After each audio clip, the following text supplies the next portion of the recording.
everyone, welcome to Dianthus Sewing channel. In this video, we'll show you how to make a Selkie Inspired silk dress.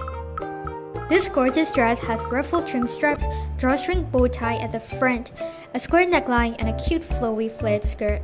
This dress will make you feel like a ballerina, and it is something that you would want to pair with belly flats or high heels. The dress is inspired by the peach fuzz silk satin sunny dress from Selkie. In the original dress, the waist is higher and there are 2 layers of silk organza. But in our version, we used only 1 layer of silk. We made the skirt a little longer. Before we get started, please don't forget to like the video and hit the subscribe button if you want to see more sewing tutorials like this.